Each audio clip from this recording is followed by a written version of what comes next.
Hey folks, MixRPD here. 100 subs for the channel. Just noticed that last night. That's amazing. Thank you so much. I'm floored. So I want to get into something a little bit more specific here than just the mix breakdowns over and over again. So we're going to look at vocal compression in particular. So just like a stock compressor sort of thing, like just you'd have on any DAW.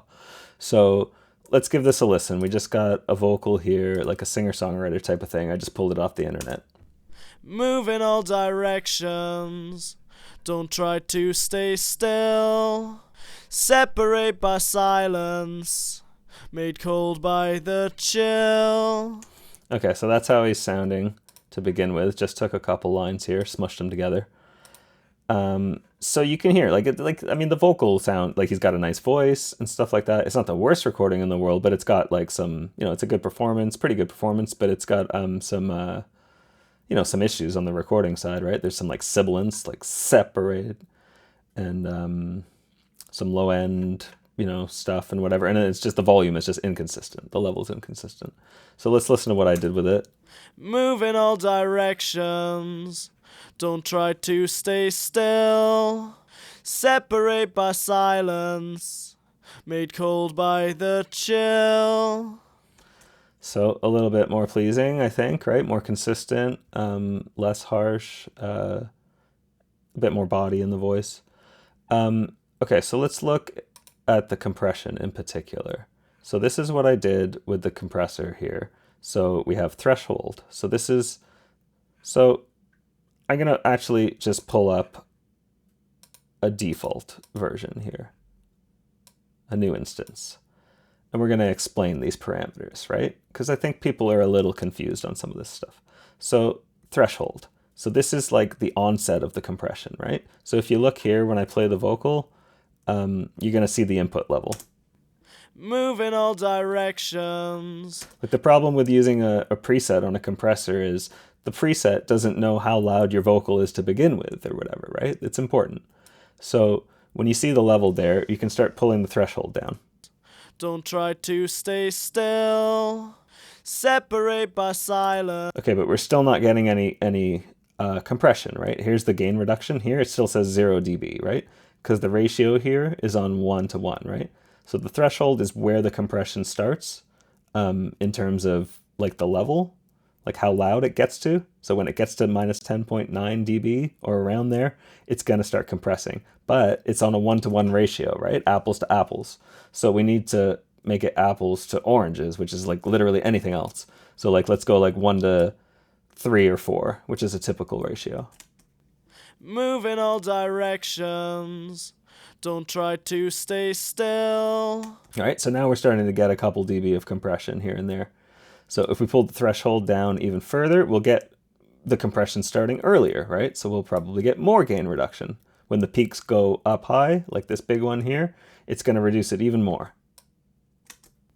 Move in all directions. Don't try to stay still. Separate by silence. Right, so that's pretty audible at that point. We got 10 dB of compression. So that's probably more than we need in this case. So let's put the threshold back up a little bit, back towards 10. And then we're gonna bring the output up here by about the same amount. Move in all directions. So we got about 2 there. Don't try to stay still. Separate by silence. And about 4 there. So you can balance it out anywhere you want, right? So let's leave it about there, and let's see how that sounds. Move in all directions. Don't try to stay still. Separate by silence. So I brought it up a little bit more towards 3 dB, and that sounds pretty good. So now we're starting to get some squeeze, right? It's turning it down when it gets loud, and we're turning the overall thing up altogether. The two mystery parameters here that people have a lot of trouble with, I think, are attack and release.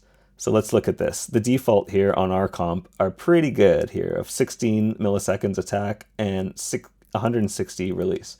So that's pretty good for most things, really. That's going to be okay for vocals and okay for drums. And if you didn't change them, then you'd probably be pretty safe. But here's the thing, right? I mean, let's go into it. So let's go with a really slow attack. So the slowest this goes, and I should mention too, on a different compressor, 16 milliseconds attack might be different than on this one, right? So, you know, it's not always the same. Let's try a really long attack. Move in all directions. Don't try to stay still. Separate by silence. Made cold. Okay, so you can see we're not getting nearly as much compression now, less than a decibel. And that's because the biggest peaks are happening very quickly, right? Like look at this peak here, which is the biggest one, right? It doesn't take very long. So by half a second, 500 milliseconds, it's kind of mostly happened already. So a longer attack will let through more of the initial part of the sound, right? So more punch, more, yeah, you know, in this case, more S, which is maybe not what you want, right? So yeah, let's go back to 16 milliseconds. Move in all directions. And that's sounding a little better, right? 500? Move in all directions. Can't really hear a difference on that in particular, but it's just not working, right? It's just not acting. So let's go the opposite. Let's go really quickly. So half a second. Move in all Sorry, 0.5 of a millisecond is what I should be saying there. Very quick. Move in all directions. Don't try to stay still. So it sounds claustrophobic. Separate by silence. Made cold by the chill. It sounds claustrophobic, and we're getting even more compression, right? Because it's really digging in now. But it sounds kind of overcompressed, right? So, you know, a fast attack could work, but in this case, it's clamping down too much. So let's go back where we were. That was pretty good. Now let's play around with the release setting, right? So we're on a pretty good default here of 160, right? That's safe. It's not super quick. So if you went super quick, it's going to start bringing up a lot of maybe some of these S's and things like that. It's going to start releasing the compressor, you know, before that's over, right? So that it might start bringing that up in level, actually. And things like room tone, right?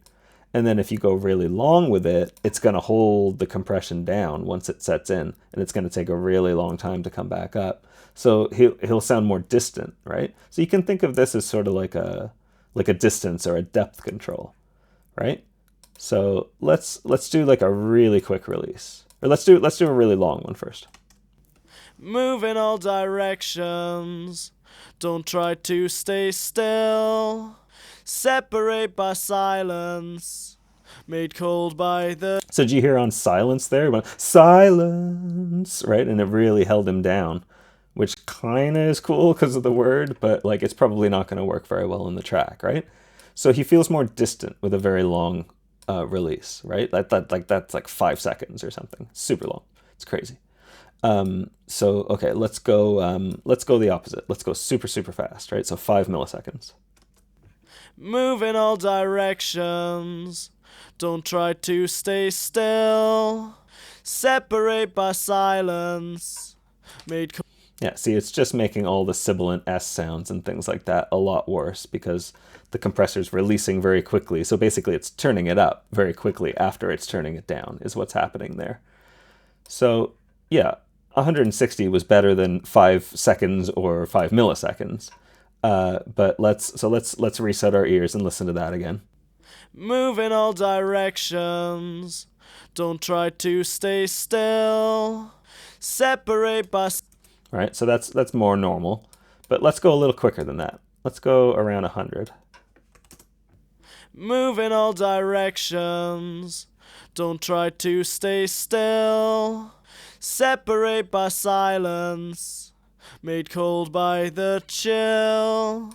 Right, like that's pretty nice now. A little bit more upfront, right, than it was at 160. Right, let's go back to 160. Move in all directions. Back. Move in all directions. Don't try to stay still. Separate by silence. So yeah, release control, kind of like a depth control. So you can think of it like that. So yeah, hopefully that helps out. I know compression's a bit of a mystery for people. But yeah, we can go back to what I did now, and we can look and we can see that I set the release at about 61 milliseconds. So even a little more forward than that, right? The threshold is not as low as we had it there. So the compression's not setting in quite as much. It's just going to be dealing with the peaks more. The lower you put the threshold, right, the more it's just going to dig into the entire sound and be compressing more often, which is fine too. A higher ratio will mean that the more when it does compress, it will tend to compress more, right? So we have about the same there on the ratio and the attack of the default of 16. So let's give this a listen. Move in all directions. Don't try to stay still. Separate by silence. Made cold by the chill. So I think that's the best compromise that we've got so far. So I'll do another video and I'll dig into some of this other stuff that I'm doing here. It's just pretty basic stuff. This is just to get it sounding kind of level and whatever, right? I mean, we're not dealing with the context of the track, right? So that's a whole nother level of mixing there. But yeah, hopefully that helped with the compression stuff, and hope you learned something. Have a good day. I love ya.